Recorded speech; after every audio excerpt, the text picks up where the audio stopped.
Iniciamos su programa Caminos de Esperanza, de Fe y de Salvación. En el nombre del Padre, y del Hijo, y del Espíritu Santo. Amén. La voluntad de Dios es que todos los hombres se salven.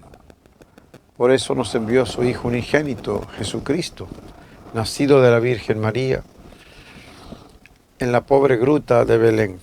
Siendo rico se hizo pobre, para darnos su amor eterno. Creció en el hogar de San José el carpintero, en la humildad de ese hogar en Nazaret.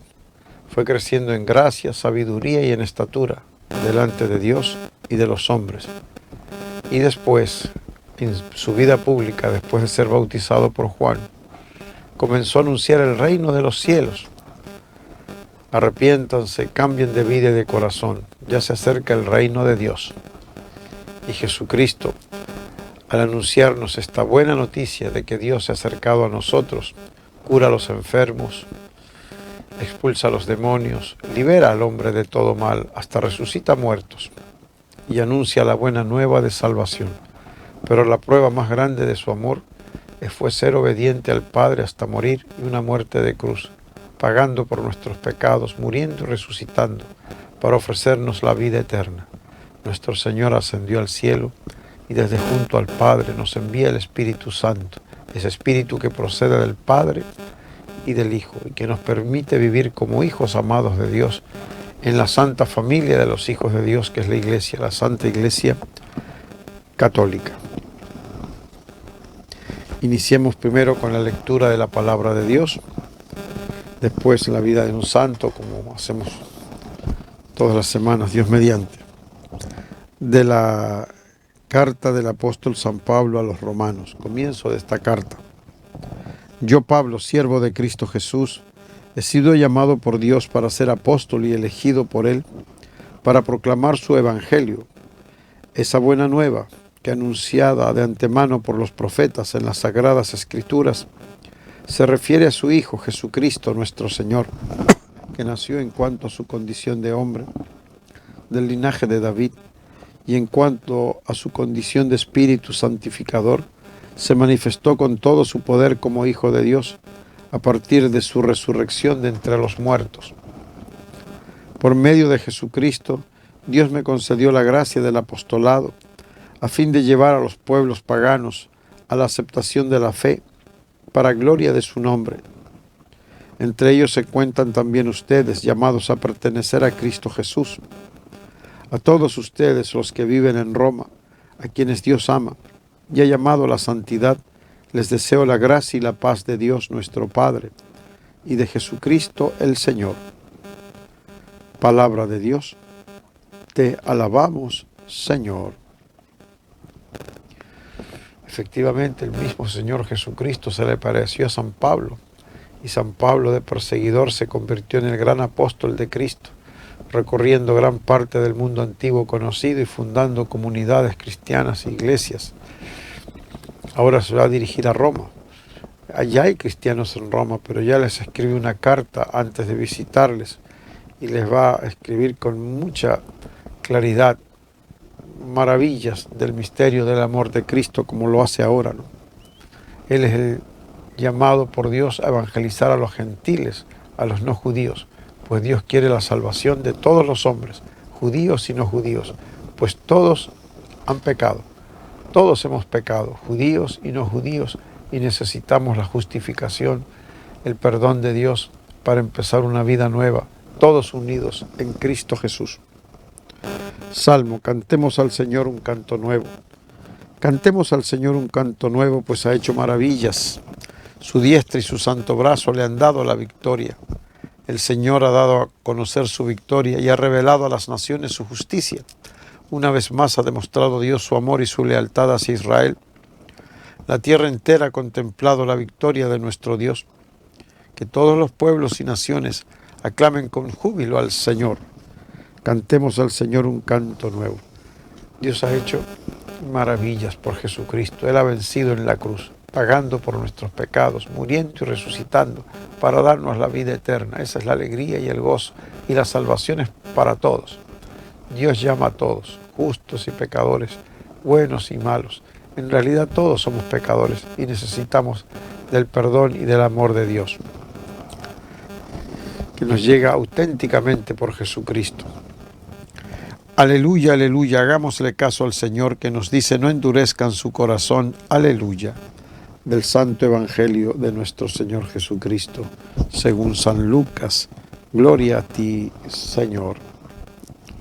En aquel tiempo la multitud se apiñaba alrededor de Jesús y éste comenzó a decirles: la gente de este tiempo es una gente perversa. Pide una señal, pero no se le dará otra señal que la de Jonás. Pues así como Jonás fue una señal para los habitantes de Nínive, lo mismo será el Hijo del Hombre para la gente de este tiempo.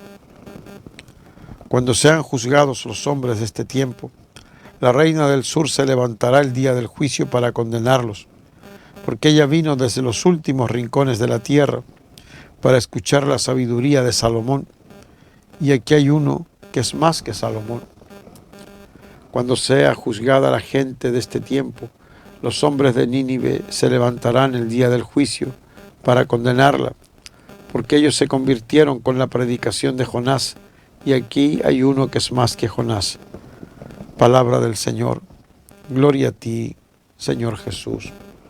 Bendita esa reina del sur que viajó tanto para conocer a Salomón y su sabiduría, y que Jesús la pone como ejemplo. Y los ninivitas aún más, que hacen penitencia, ayuno, dejan de comer, de beber, se visten de saco, ante la predicación de Jonás, que en 40 días será destruida la ciudad.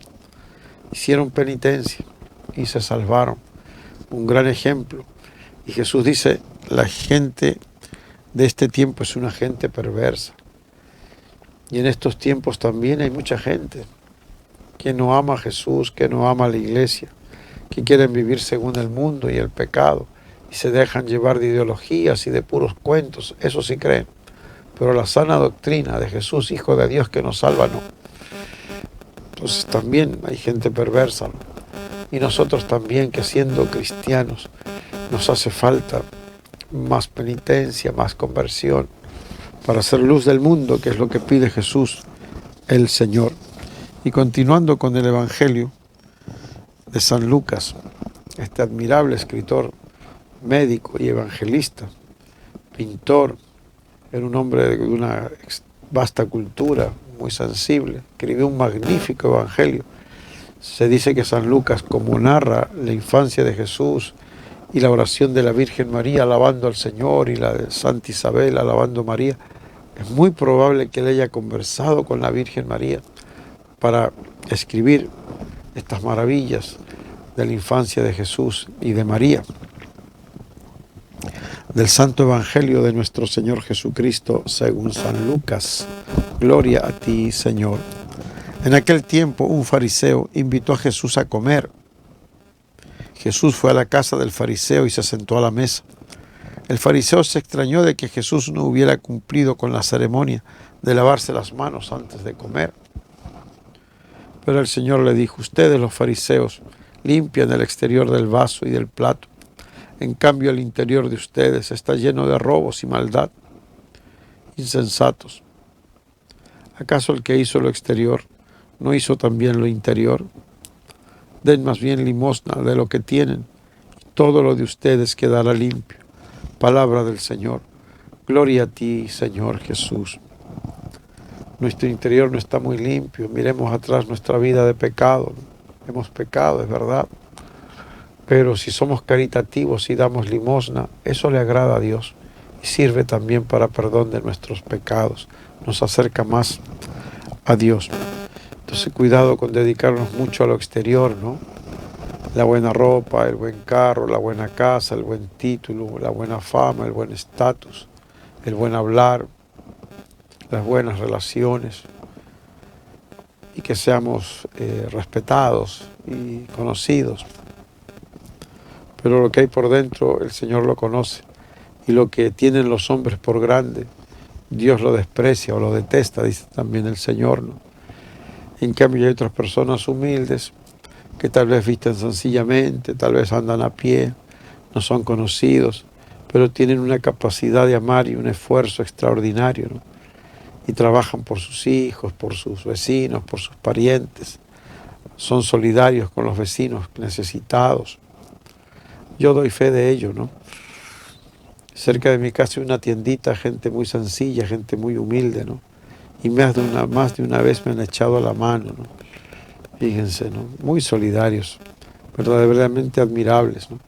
Entonces, estos humildes y sencillos que saben amar y que no son conocidos y que tal vez no tienen una manera elegante de hablar o educada, tal vez no se visten bien, pero en su corazón hay más caridad y Dios los tiene en un lugar especial en su corazón. Entonces busquemos eso. Dame, Señor, un corazón limpio, límpiame, Señor. Dame, Señor, no retires de mí tu Santo Espíritu, decía el rey David, ¿no? Límpiame, Señor, y quedaré más blanco que la nieve. Pidamos pues eso a Jesús, que de su corazón amantísimo nos comparta, que seamos limpios de corazón, seamos comprensivos y amemos siempre. Bien, en cuanto a la vida de los santos, ayer se celebró a San Eduardo. Yo creo que Eduardo sí es un nombre bastante conocido, ¿no? Yo tengo presente más de un Eduardo aquí en la cabecita. Pero ¿quién fue San Eduardo? Pocos saben, ¿no? ¿Qué sabemos de San Eduardo? Aprendamos algo. Al rayar el alba del segundo milenio, cuando comenzaba el segundo milenio, o sea, poco después del año 1000, ¿no? Al rayar el alba del segundo milenio, fíjense que ya estamos en el tercer milenio. Al rayar el alba del segundo milenio, nacía en Inglaterra Eduardo, nieto del santo rey y mártir Edgar, y vivió la misma herencia de piedad, de santo temor de Dios que su abuelo, al regir los destinos de la corona de Gran Bretaña. Santo abuelo y santo nieto. Debido a la invasión de los daneses, o sea, de Dinamarca, ¿no? A la invasión de los daneses, los padres del jovencito Eduardo tuvieron que huir de Inglaterra y refugiarse en los castillos de unos parientes en Normandía, al norte de Francia. Fíjense, de pequeño huyendo, ¿no? Nos recuerda eso también a Jesús. De pequeño tuvieron que llevarlo José y María a Egipto. Pero en cambio la pobreza de José, la pobreza de María, no es comparable a estos nobles, ¿no? Que tenían sus bienes. Por eso huye a la casa de unos parientes que tienen castillos en Normandía, al norte de Francia, o sea, cerca de Inglaterra. Eduardo era en aquel entonces un niño y fue educado en la casa de un tío, donde recibió una formación moral y religiosa profundamente cristiana. La importancia de educar a los niños en la fe. Al acostarse, a ver, vamos rezando pequeños. ¿Qué vamos a rezar? Padre nuestro, Ave María, Gloria y el ángel de la guardia. El ángel de la guarda. Gracias a Dios por este día que nos ha dado. Vamos rezando. Al levantarse en la mañana también rezar. Si es posible un poquito de agüita bendita, llevarlos a la misa, que crezcan en la piedad. En medio de los placeres del mundo, rodeado por todos los atractivos de una corte, Eduardo se conservó puro, ajeno a las vanidades y placeres mundanos. Hombre de pocas palabras, era de una seriedad poco común entre los jóvenes. Sin embargo, sus maneras eran amables, afables, ya que en él se reunían la caridad y la mansedumbre. Meritorio, ¿no? Difícil mantenerse en una corte, lejos del orgullo y del pecado, ¿no? Mujeres muy bellas, gente bien. Entonces fácilmente puede uno caer en el orgullo y en el pecado, como de hecho ocurre en las cortes, ¿no? Mucha corrupción, muy elegantes por fuera, pero una corrupción grande por dentro. Y este joven supo mantenerse a distancia de eso. Soportó el exilio lejos de su patria con paciencia y resignación. Cuando algunos caballeros hidalgos le sugirieron la idea de reconquistar el reino por la fuerza de las armas, Eduardo respondió rápidamente: no deseo obtener un reino a costa de sangre humana. Buena respuesta. Dios permitió que los daneses fueran expulsados de Inglaterra y con su salida acabaron en buena parte de las luchas partidarias. Las autoridades del reino llamaron a Eduardo para que regresara a Inglaterra, donde fue solemnemente coronado rey. Transcurría el año 1042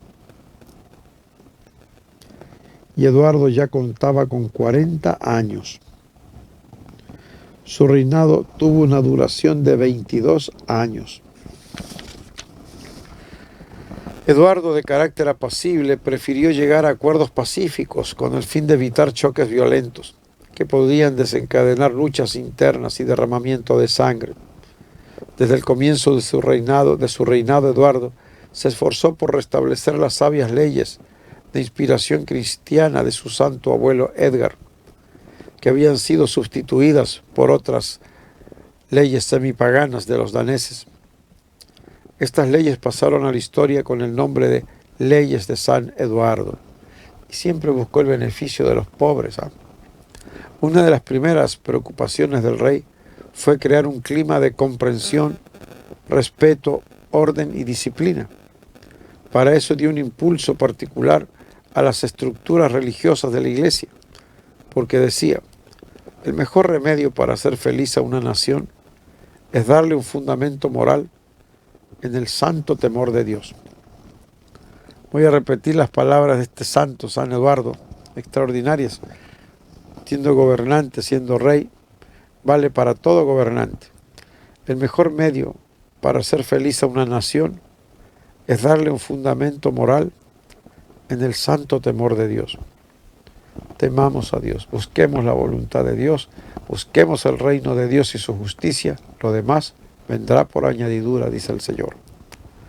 Los príncipes deseaban que Eduardo se casara para que estuviera garantizada la sucesión al trono, pero hacía mucho tiempo que él había hecho el voto de castidad perpetua.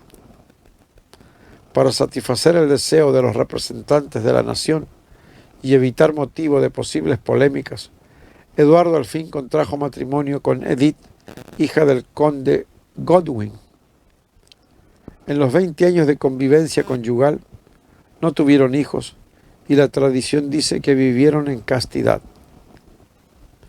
A sus súbditos daba ejemplo de rectitud moral, de integridad de costumbres, de prudencia y de bondad. Quería ser más que un rey, un padre para todos sus súbditos del reino, pero demostraba especial amor y predilección por los más pobres.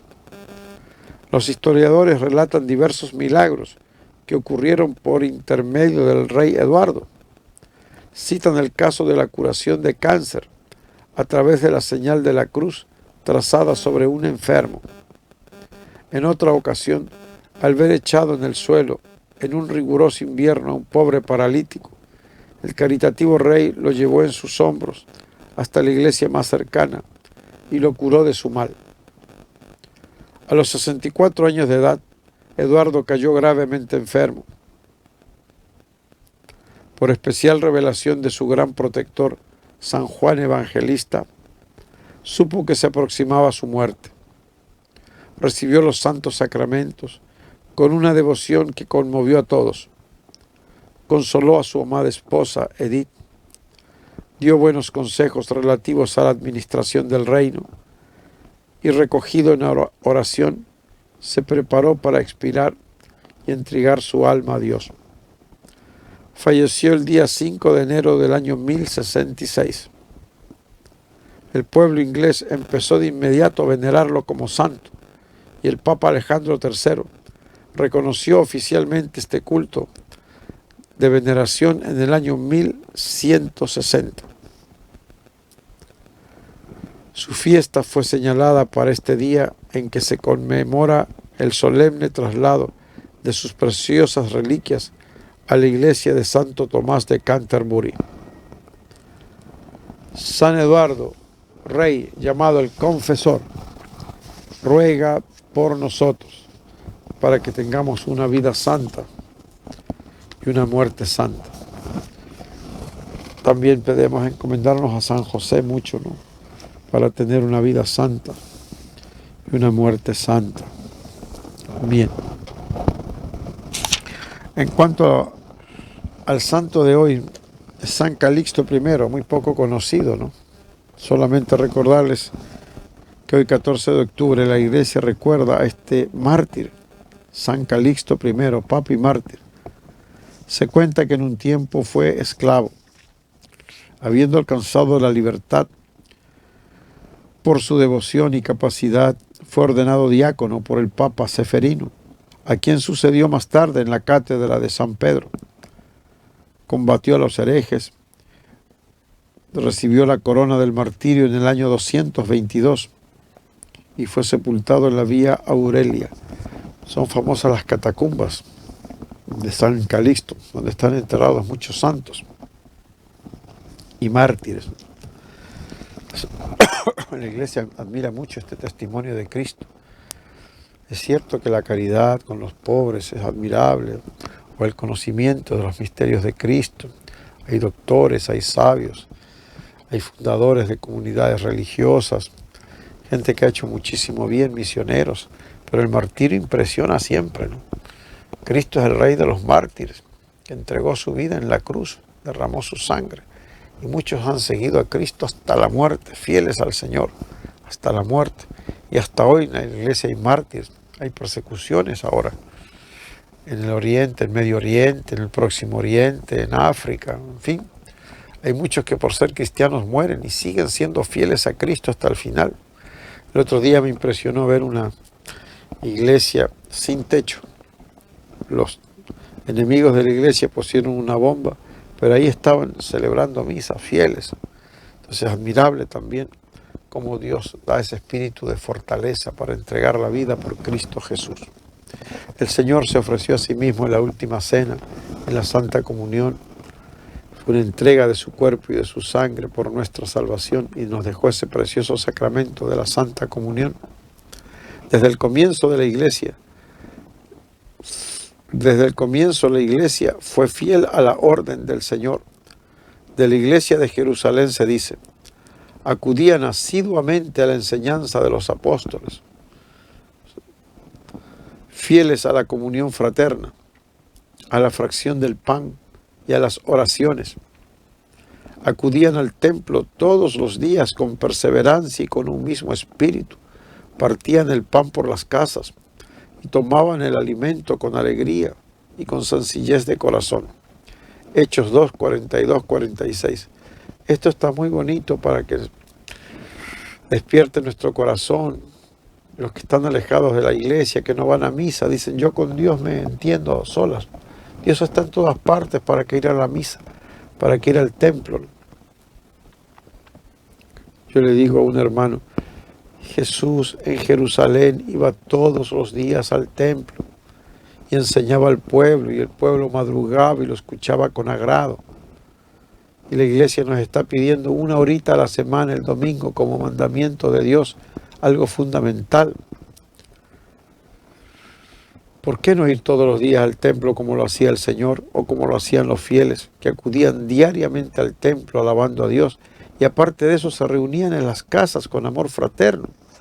Esto es algo admirable. Voy a repetir. La vida de los primeros cristianos narrada en Hechos 2, 42 al 46, para los que no se animan a ir al templo, a la iglesia. Acudían asiduamente a la enseñanza de los apóstoles. Los apóstoles enseñaban con frecuencia en el templo también, como lo hacía el Señor. Fieles a la comunión fraterna, juntos en un grupo, ¿no? A la fracción del pan, ese es el sacramento de la comunión, partir el pan de Cristo, y a las oraciones.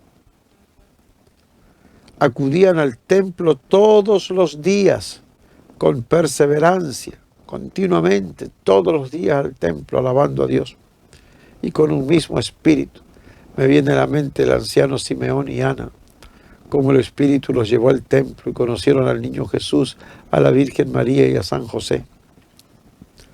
Partían el pan por las casas. Aquí se refiere al sacramento de la comunión. Y tomaban el alimento con alegría y con sencillez de corazón. O sea, como que había dos partes, ¿no? la comunión del cuerpo y sangre de Cristo, y una comida también allí fraternal, ¿no? Hay iglesias donde se ve mucho esta fraternidad, muchos grupos cristianos, y también aparte de escuchar la palabra de Dios se ponen de acuerdo y tal día vamos a traer, uno va a traer las colas, el otro va a traer una torta, el otro va a traer unos bocaditos de sal, otros de dulce, y nos ponemos de acuerdo y vamos a celebrar. Así me pasó el otro día en la iglesia de la Alborada, estaban recibiendo jóvenes catequesis porque estaban atrasados en los sacramentos. Algunos no habían recibido ni el bautismo, a otros les faltaba la comunión, la confirmación, y querían esos sacramentos porque muchos también quieren casarse y estar al día. En fin, algunos que se acercaban a la iglesia católica eran evangélicos y querían ser católicos practicantes. Y allí la catequista muy animosa, Patricia, un grupo de más de 20 jóvenes y adultos. Vi con qué alegría se reunían a recibir la catequesis, pero vi una mesa grande, llena de cosas ricas para comer y beber. Y les dije así, ¿cómo se reúnen aquí? Decía, es que ya está cerca las fiestas de octubre. Ahí encontramos un pretexto para reunirnos y alegrarnos. Fíjense cómo esa alegría cristiana se ve también en nuestras comunidades. Eso es lo que se llama una comunidad que está viva. Decía alguien, misa y mesa.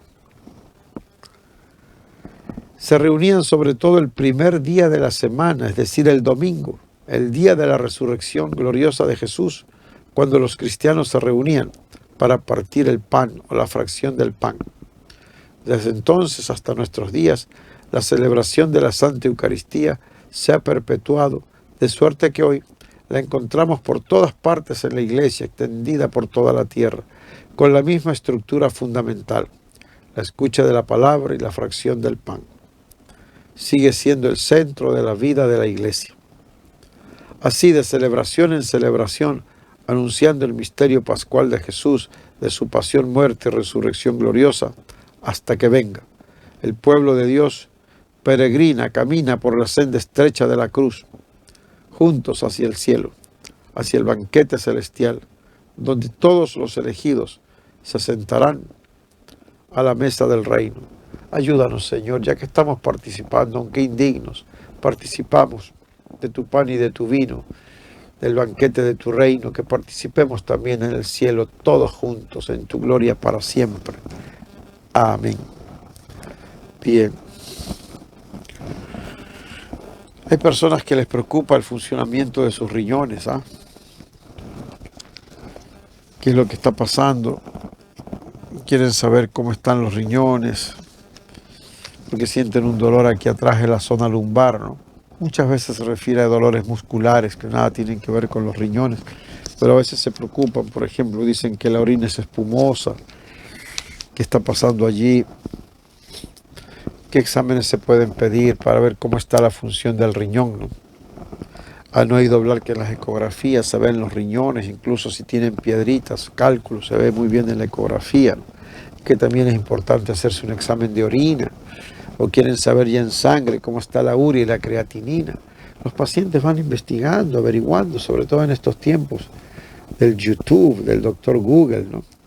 Está bien, dice el doctor, quiero hacerme un chequeo general, todos los exámenes básicos. Bueno, le decimos, trabajamos a Dios gracias en los centros que tiene la Iglesia Católica, ¿no? Fundacen al norte, también estamos a Dios gracias ya hace tiempo en La Victoria, que mañana los carmelitas celebran a Santa Teresa de Jesús. Un saludo cordial a las madres carmelitas y los frailes carmelitas por esta Santa Teresa de Jesús, doctora de la Iglesia, maestra de oración, amaba muchísimo a Cristo Jesús, fundó muchos monasterios donde se vivía la vida de oración, de pobreza, de santidad, una grande reformadora de los carmelitas descalzos y reconocida por doctora de la Iglesia. Mañana están de fiesta los carmelitas, un saludo cordial pues a todos ellos. Entonces el dispensario Virgen del Carmen también ahí ofrecen la asistencia médica y el valor más económico de todos, creo yo, ¿no? Es difícil encontrar una buena atención médica en un buen ambiente y de calidad por un valor tan módico como es el de La Victoria, ¿no? $6 allí la consulta, ¿no? Fíjense ustedes.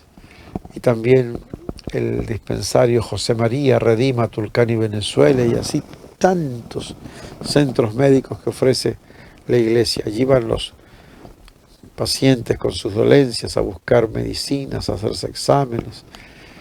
Y así Dios también va trabajando, ¿no? Dios quiere la salud y la alegría de todos. Aprendamos algo básico sobre el paciente que tiene enfermedad renal. Evaluación del paciente con nefropatía. ¿Qué significa nefropatía? Nefro, riñón, patía, enfermedad. O sea, el paciente que tiene una enfermedad renal. La mayoría de los pacientes con nefropatía están asintomáticos, no sienten nada. ¿Cómo es eso? Está enfermo el riñón y no sienten nada. Fíjense qué noble el riñón, sufre en silencio. Lo mismo pasa con el hígado muchas veces, ¿eh? Y con el sistema cardiovascular. Puede estar la presión alta y no sienten nada. Pero ahí están haciendo daño esas enfermedades, ¿no? Con frecuencia, la presencia de enfermedad renal se detecta por primera vez por datos analíticos alterados. Analíticos. En España, sobre todo cuando llegan los pacientes que están en España trabajando y llegan de vacaciones, dice: doctor, hágame una analítica, dicen ellos, ¿no? No dicen unos exámenes ni chequeos, sino analítica. Se refieren a los exámenes básicos, ¿no? Se detecta enfermedad renal por primera vez por datos analíticos alterados. En el examen algo le salió mal. Generalmente en forma de elevación de la concentración sérica de la creatinina. Ojo con esto, la creatinina está elevada. La creatinina tiene valores muy bajitos, se eleva un poquito y hay grande preocupación, ¿no? Una alteración del análisis de orina o del sedimento urinario, con proteinuria, proteínas en la orina, hematuria, sangre en la orina, o piuria, infección, leucocitos en la orina. En el simple examen de orina, el doctor le dice: oye, aquí hay datos de infección urinaria, o aquí se ven glóbulos rojos en la orina, o aquí está indicando que hay proteína, está perdiendo proteína. También puede esto indicar una nefropatía y precisar una evaluación adicional. Es decir, el médico pide lo básico, pero después de encontrar algo, puede decir: ¿sabe qué? Vamos a necesitar un examen más especial de orina, otro examen de sangre pidiendo algo adicional, o un examen, una ecografía, por ejemplo.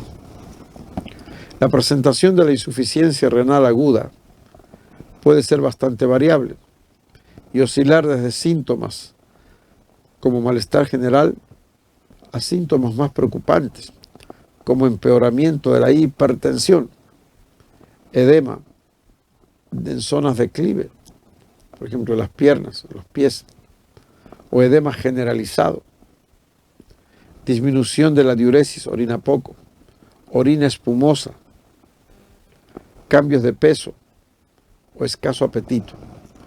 Esto vale la pena repetirlo, ¿no? Decíamos que la insuficiencia renal puede ser asintomática, no tener síntomas, pero llega un momento en que comienzan los síntomas y puede estarse hablando ya de una insuficiencia renal aguda, estar subiendo ya los valores, sobre todo de la creatinina, ¿no? ¿Y cómo reconocerlo? Vamos a ir, al principio fuimos de adelante hacia atrás, ahora al revés, de atrás hacia adelante. Escaso apetito, no quiere comer, come poco, cambios de peso, está perdiendo peso, o subiendo peso, hinchándose o perdiendo peso. Orina espumosa, como la cerveza. Disminución de la diuresis, ya no orina tanto como antes, cuidado.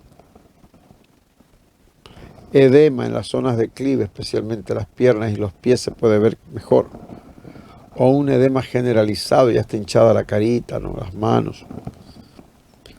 Empeoramiento de la hipertensión. Era hipertenso y ahora la presión está más alta. Todos estos datos en conjunto pueden indicar ya que hay un cuadro más de insuficiencia renal aguda. Se está empeorando la insuficiencia renal. En la nefropatía crónica avanzada, esto es otra cosa, crónico, los pacientes pueden empezar a presentar náuseas, vómitos, sabor metálico, sabor especial en la lengua. Y letargo, somnolencia. Cuidado con esto, ¿no? Fíjense. Ya una insuficiencia renal más avanzada, ¿no? Somnolencia, un sabor metálico en la boca, náuseas, vómitos. Claro, tiene muchos tóxicos en la sangre, el riñón no está cumpliendo bien su función de filtro, de purificar.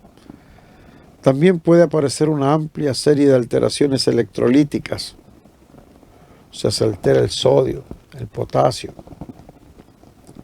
entre ellas la hiperpotasemia, cuidado, elevación de potasio, hipocalcemia, baja de calcio, hiperfosfatemia, elevación del fosfato, del fósforo, y acidosis metabólica. El organismo tiene un pH determinado, ¿no? Ligeramente ácido, entre 7.35 y 7.45, 7 es el punto medio, ¿no? Entonces, a medida que va bajando, menos de 7 es más ácido, más de 7 es más alcalino, pero puede alterarse este equilibrio e inclinarse hacia la acidosis metabólica, hacia la elevación del fosfato, hacia la baja del calcio y a la subida del potasio, que es peligrosa. Pueden encadenar arritmias y paro cardíaco, arritmias y paro cardíaco. Pruebas diagnósticas. Durante la evaluación inicial del paciente con nefropatía, es importante determinar si hay una necesidad de diálisis urgente o no. ¿Necesita diálisis o no?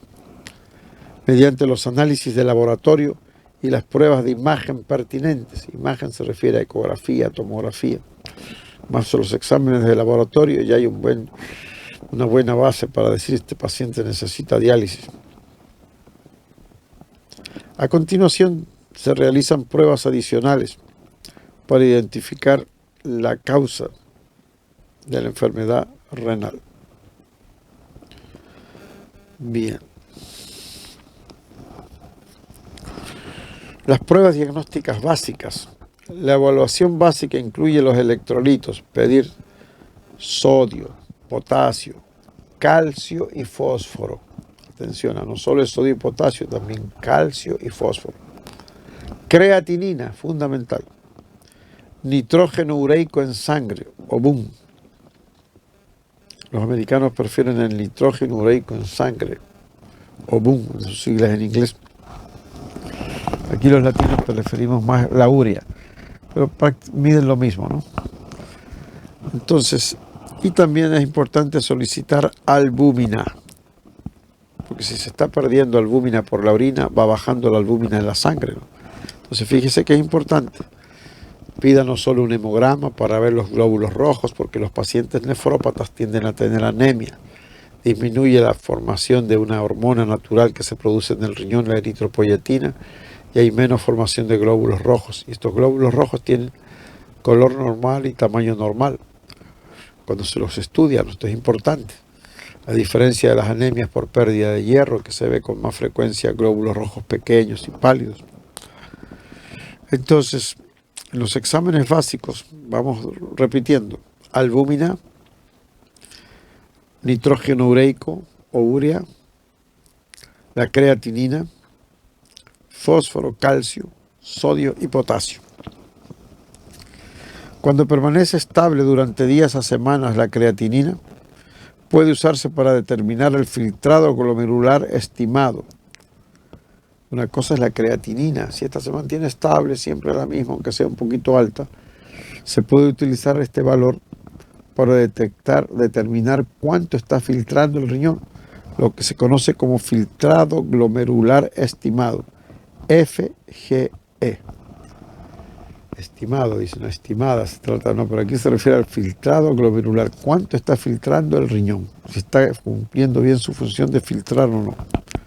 Que se puede calcular con la ecuación de la Chronic Kidney Disease Epidemiology Collaboration, que como son tantos nombres, se abrevia como CKD-EPI.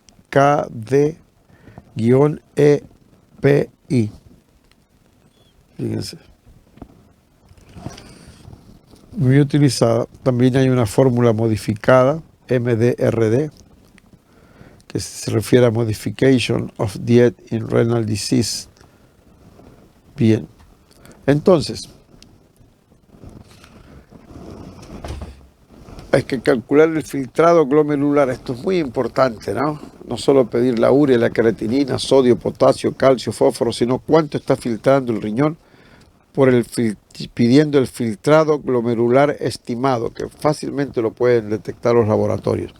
En el examen de orina es muy importante estimar la pérdida de proteína o proteinuria y la pérdida de albúmina o albuminuria. Se utiliza mucho ahora el cociente proteínas sobre creatinina y también el cociente albúmina creatinina, y esto se lo detecta en orina, porque el examen de orina de 24 horas a veces es un poquito complicado. Entonces ahora está entrando con más fuerza pedir cociente, o sea, la relación que hay entre la albúmina y la creatinina, y la relación que hay entre la proteína y la creatinina. Esto es muy importante, ¿eh? Entonces, van a dar algunos resultados, si se está perdiendo poca albúmina, o moderada, o mucha. Estos datos sumamente importantes, ¿eh? Y por supuesto podremos ver también otras cosas en el examen de orina, si hay glóbulos rojos, si hay glóbulos blancos. Se va a pedir el eco. En estos centros médicos que yo les decía, por ejemplo, Fundacén o José María Redima, hay nefrólogos. Se puede acudir a ellos. Bueno, les agradezco mucho su amable atención y a Pedrito. Hemos recordado hoy día a San Eduardo, el confesor rey. Hemos felicitado a los carmelitas que están de fiesta mañana. Hay que visitarles y sobre todo recibir el santo escapulario que hacen las monjitas para que la Virgen María nos cubra con su manto a todos los miembros de la familia y a nosotros. Es una verdadera defensa espiritual y corporal. Hemos hablado del valor de la Eucaristía, de ir a misa todos los días, como hacían los primeros cristianos que acudían al templo todos los días, a escuchar a los apóstoles que enseñaban las palabras de Jesús y a la fracción del pan, a la Santa Comunión. Felicitaciones pues a los que tienen esa piadosa y santa y buena costumbre de la misa diaria. Hasta la próxima semana, Dios mediante. Gracias.